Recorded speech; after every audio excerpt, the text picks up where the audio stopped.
Opening Premiere Pro for the first time can be extremely overwhelming. I know, at least for me, it was anyways. And if you've never edited a video before, this can really be a lot. So in these next few minutes, I'm gonna show you everything that you need to know in order to be a successful video editor inside Premiere Pro. So let's go ahead and jump right in. Once Premiere opens up, it's gonna bring you to this first table here where you can select to create a new project or open a previous project. So we're gonna click on this blue button here to create a new project, and it's gonna bring up this window here. And all you're gonna have to do is name what you want your project to be and select where you wanna save it. So I'm just gonna go ahead and name this real quick and select where I want to save my project to. So I typically save this on an external hard drive, and go ahead and navigate to my folder, and I'm going to save it there. Make sure that these settings are all the same, and then go ahead and press OK. Once you've done that, it's gonna open up Premiere Pro, and it's gonna probably look pretty overwhelming at first, but I promise you here shortly, it's probably gonna be pretty easy to use. So we're gonna navigate to the editing tab, and this is the only tab that you really need to use. This is the only one that I use. You can use some other ones, but this is really the one that I use the most. Once you have that editing tab opened up, you can see that there's little different boxes, and they can be moved around. You can click and you can drag things into different areas, and a lot of times what'll happen is if you start to mess this up a lot, it's really gonna stress you out. But don't be stressed, don't be alarmed, because it's a real simple fix. All you have to do is go up here to Window, Workspaces, and then select Reset to Save Layout, and that will bring everything back to its original look. I know that I really stressed about this in the beginning. Like, I would completely close out of Premiere Pro, and sometimes even when I opened it back up, it would be messed up. And when I figured it out, it was a lifesaver. So that's how you can quickly fix that problem. And the first thing that we want to be able to do inside of Premiere Pro is organize everything, because organization is going to equal speed when it comes to video editing. The more organized you are, the faster video editor you're going to be. So we're gonna go down here to this little project table here, and we're gonna create some bins by clicking on this little folder. And what I wanna do is I'm going to name these bins. So what I like to do is label this clips. And then I like to make a different bin for audio. I'll make a separate bin for sound effects. And then I'll make one final bin for music. And that audio one that I made is just gonna be for external audio, because I record with external audio. I don't record with the audio that comes out of the camera. Now that you've created all of your bins for your files, you can look at it in a number of different ways. You can look at it in this icon view here, but what I really prefer to use is this list view, because it's a lot easier for me to see and keep track of all the things. If I ever wanna find something, I know it's gonna be really easy to find it because it's gonna be located in one of these bins and really easy to see. Now that I've created all my bins for all of my files, it's now time to import all of my media. So I'm gonna go over here to the Finder window, or whatever you have your folder saved to with all of your content, and I'm going to start clicking and dragging individual things into those bins. So I'm gonna first select all of my video clips in my folder, and I'm going to click and drag that over to my clips bin. Then I'm gonna go back over into my Finder window and drag in the rest of my media. So this is my external audio. I'll just drag that over to the audio folder. This is some music. And this last thing here is gonna be sound effects.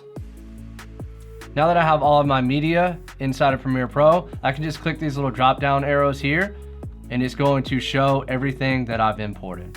And if I want to hide that, I can just click that arrow again, and it's going to put everything away. Now that all my files are imported into Premiere Pro, it's time to create a timeline or a sequence. So in order to do that, all I have to do is go down here to this little new item button, go up to sequence, and then I'm gonna go up here to the settings tab.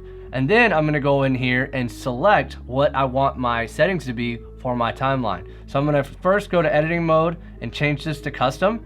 And then for time base, you can change this to whatever frame rate you like. I like to go with the standard cinematic frame rate, but you can choose 60 frames per second, 30 frames per second, whatever you like. So I'm gonna click on 23.976. For my frame size, I want this to be 1920 by 1080. If you have a 4K video, you can change this to 3840 by 2160, and it'll have you at that 16:9 4K resolution. The rest of these, I'm going to leave the same, and then I'm just going to press OK. And what that's done down here is it's created a timeline. And this is where I can start to add clips here in just a second. Now let's say for whatever reason you don't know what you want your sequence settings to be because you don't know what the settings are of your videos. All you have to do is just delete this sequence here. And then what you're gonna do is go into your clips here, click on one of your clips, right click, and then go down and select new sequence from clip. And what that's going to do is going to add that clip to the timeline, and it's going to create a sequence based off the settings of that specific clip. So if that clip was a 4K video, then your sequence is going to be a 4K sequence now. So now that you've created a sequence, it's now time to start adding those clips and audio and all those different things onto that timeline. But first, you gotta know where you gotta put it. So down here on the timeline, you can see by making this a little bit bigger, I can click and drag this out, make this bigger or smaller if I need to. I can also look at these different boxes here, and they are different layers. So these first three here, video V1, V2, V3, those are video layers.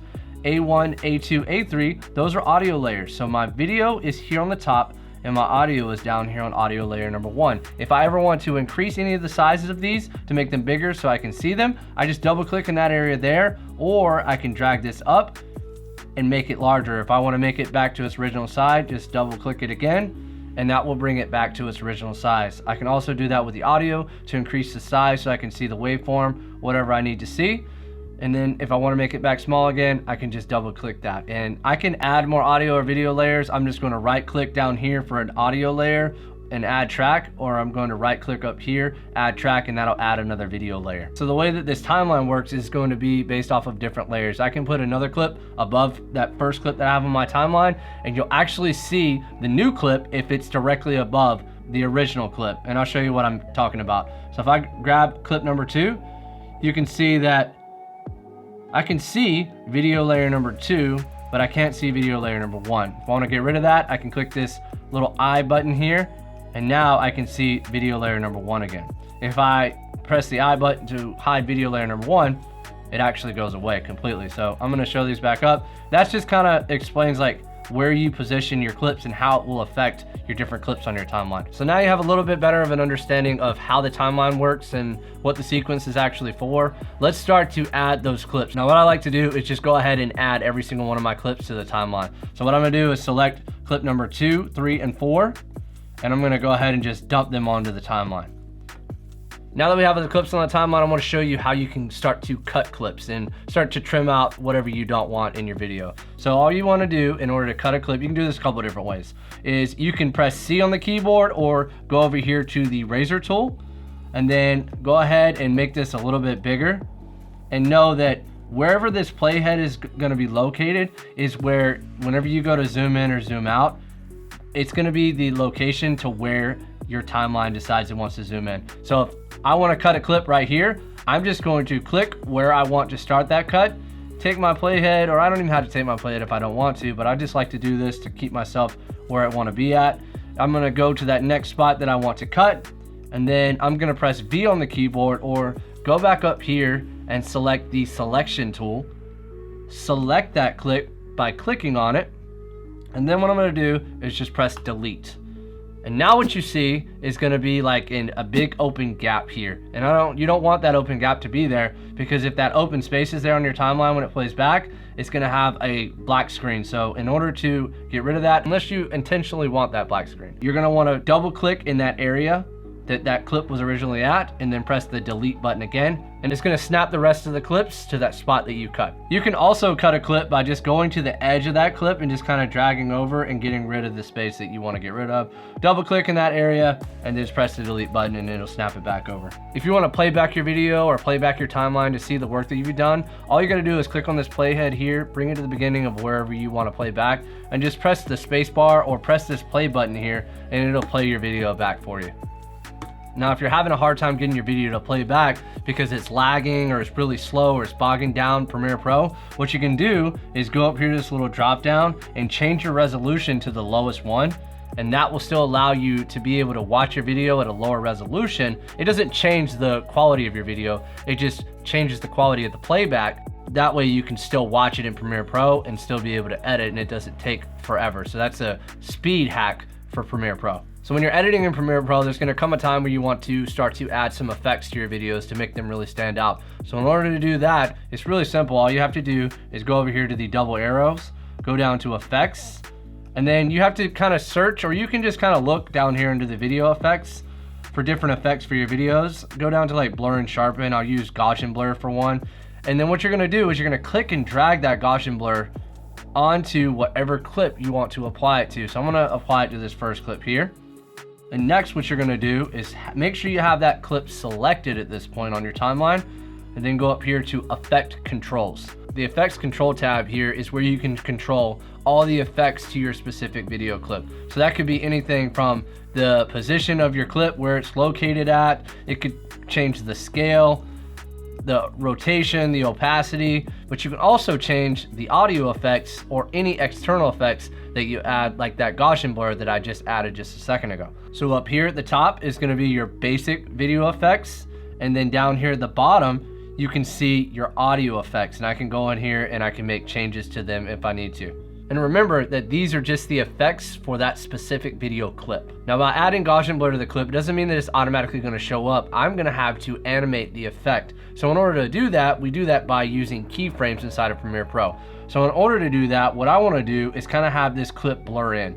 So what I could simply do if I wanted to is just increase the blurriness, and it would look just like that, but the entire video clip would be blurry. I want it to start off really blurry and then go back to its original look. So in order to do that, we go ahead and reset this back to 0. I'm going to click on this little stopwatch button here. And the stopwatch is going to set a keyframe at that playhead point on your timeline. So if I were to move my playhead anywhere on this timeline, notice that it's going to reflect up here as well. So I have it at the very beginning of that clip. And what I'm going to do is change that blurriness to whatever I want. Let's go ahead and say 100. And then I'm going to take my playhead to a certain spot on that clip to where I want it to start fading down to 0. 0 being the effect going away. And it's going to create a second keyframe here.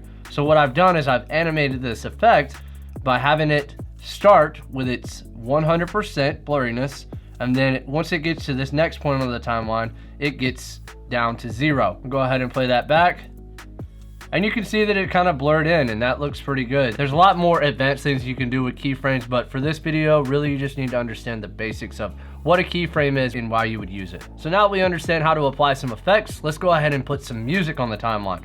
So let's go back over here to these double arrows, go to Project, and go down to our music. Now, one thing that's important to note before you start adding any music to your timeline is that if you plan on posting any of your content on YouTube or anywhere that you could be in violation of copyright, you definitely want to try to avoid using copyright music. So I use Epidemic Sound for that reason.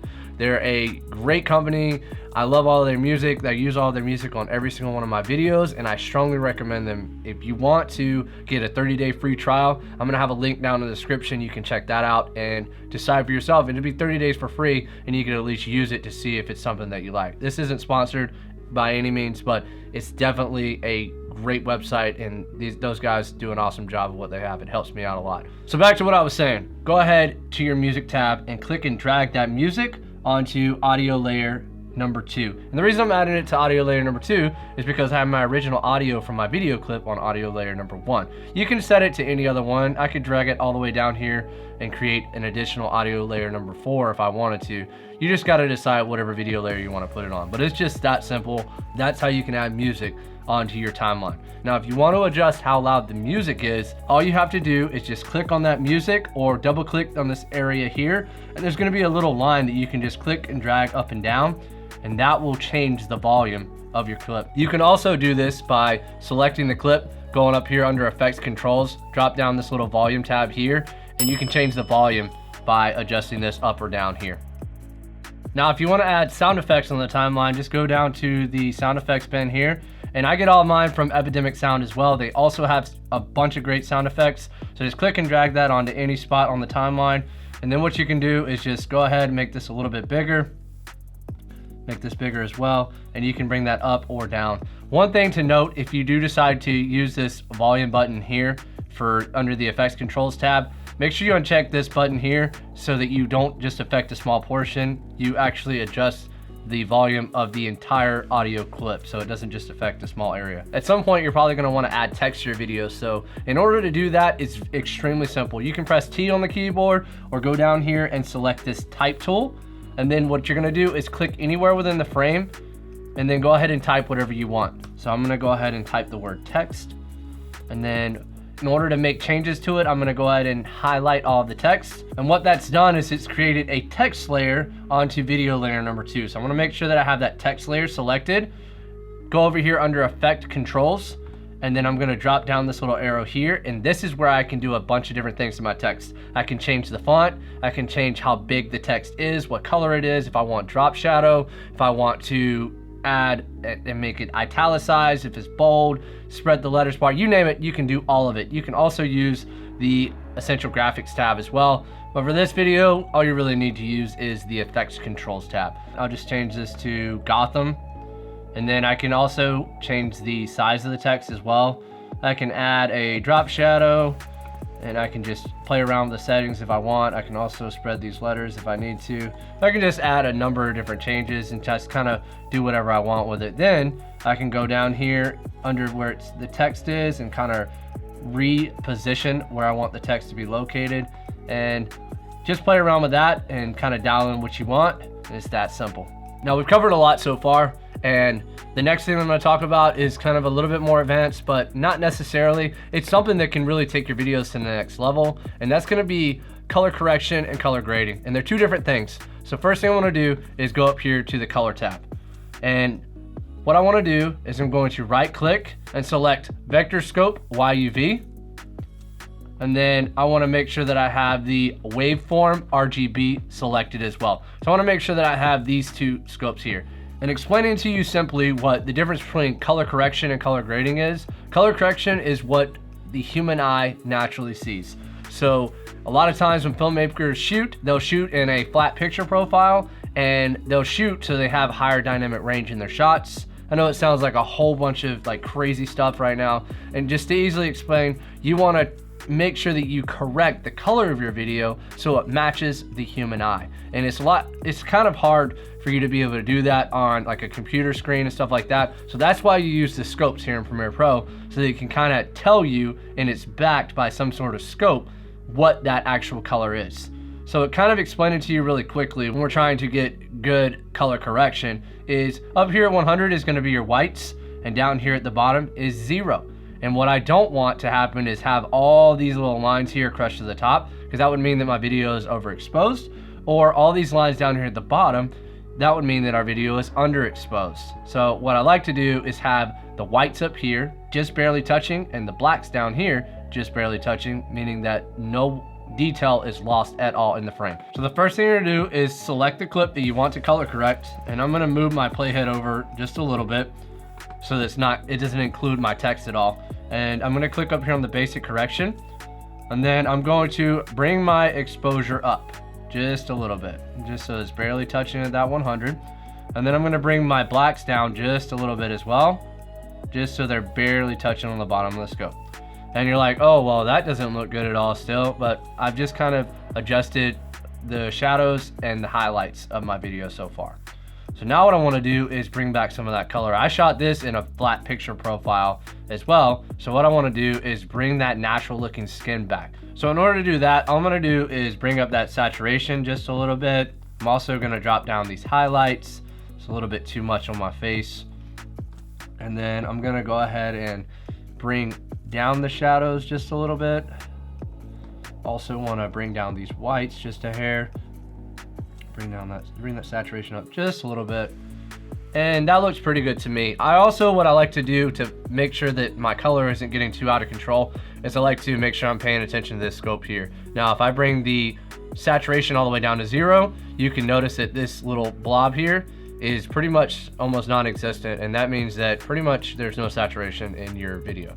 If I bring this up way too high though, you can see that it's expanded out really far, and I can also use my natural human eye to kind of tell me that this is a little bit oversaturated.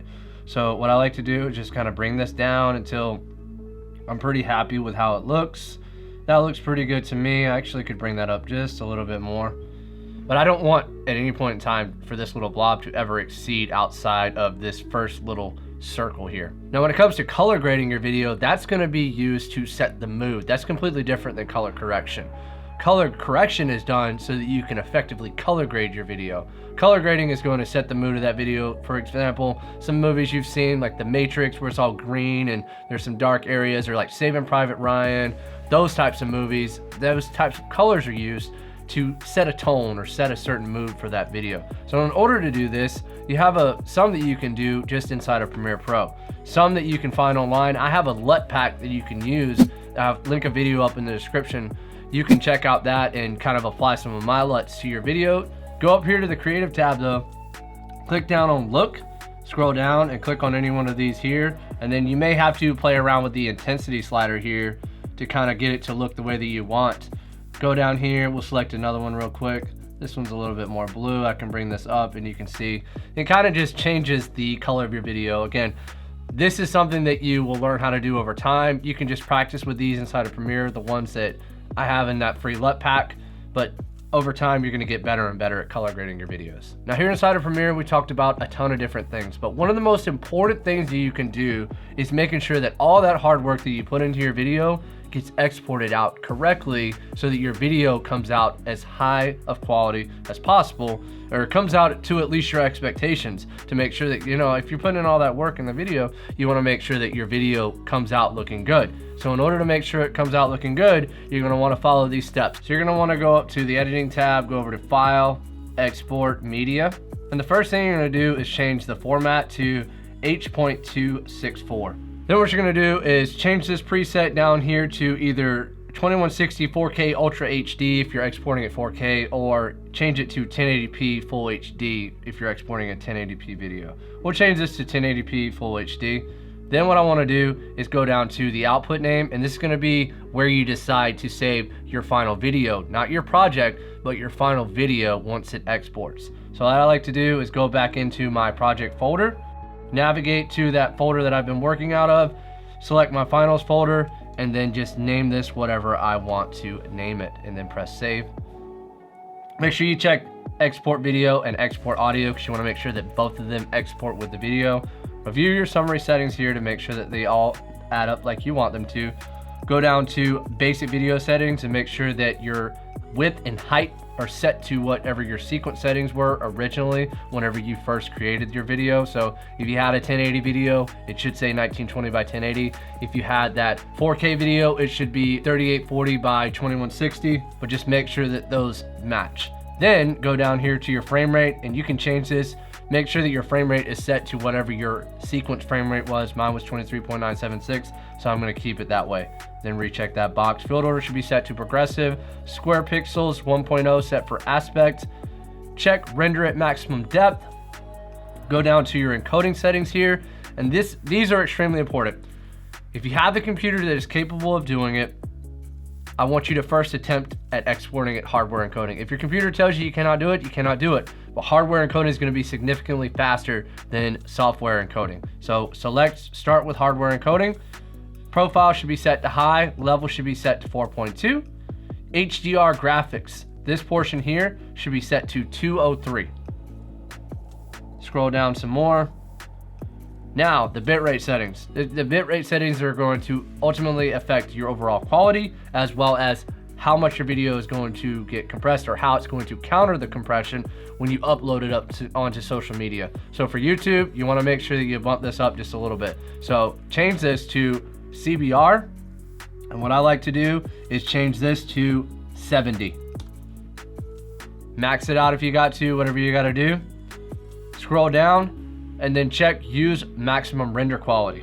Now you're gonna notice that your file size went up significantly. If your file size is too big, what you can do is you can go up here, up to your bitrate settings, and kind of just adjust this, dial it back if you need to a little bit, but play around with those bitrate settings until you have it set to whatever bitrate settings are gonna be best for your video. Once you've done that, just click export. Continue to perfect your skills by checking out this video. Edit like a pro by subscribing and hitting the bell so you don't miss anything. I'll see you in the next video.